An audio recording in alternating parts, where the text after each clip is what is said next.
Article 15. Steered by the Constitution. At a time when the starriest of films brag only about their opening weekend collections, here's one where the maker may justifiably take pride in the content. Last year, the same filmmaker came up with a fine film called Mulk. It spotlighted the woes of a Muslim family that had to fight the stigma of terror stamped on it. Writer-director Anubhav Sinha does it again with feeling as he weaves a realistic story around our constitution which guarantees equality for all without discrimination. It's a right that most of us take for granted, like IPS officer Ayan Ranjan does until he gets a rural posting and comes face to face with our infamous caste differences.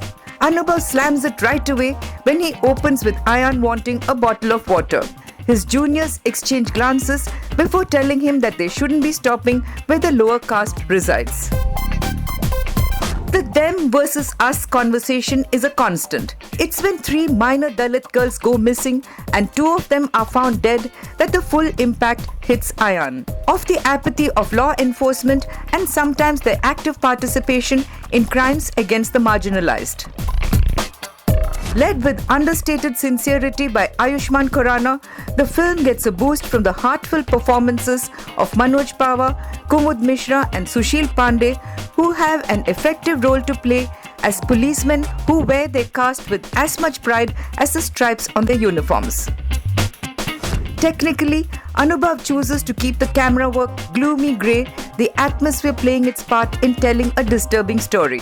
The music too is rustic and far from happy, contributing to build the mood. But the sound required some clarity as some of the dialogues by Ayushmann and others are not clearly audible.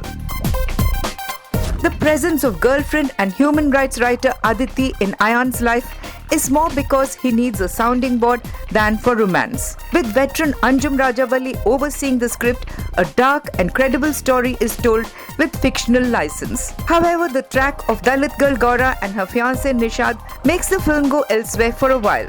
Because of this, too much happens at one point, leading to a bit of confusion about who's doing what.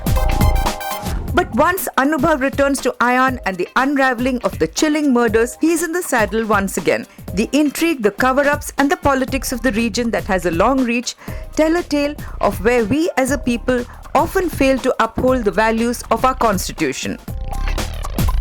Realism over a sordid state of affairs may have takers only from the multiplex audience, but this is important, impactful cinema that will hopefully make as big a difference as Ayan does at the end. For awakening the viewer's conscience, Article 15 gets a 3.5-star rating.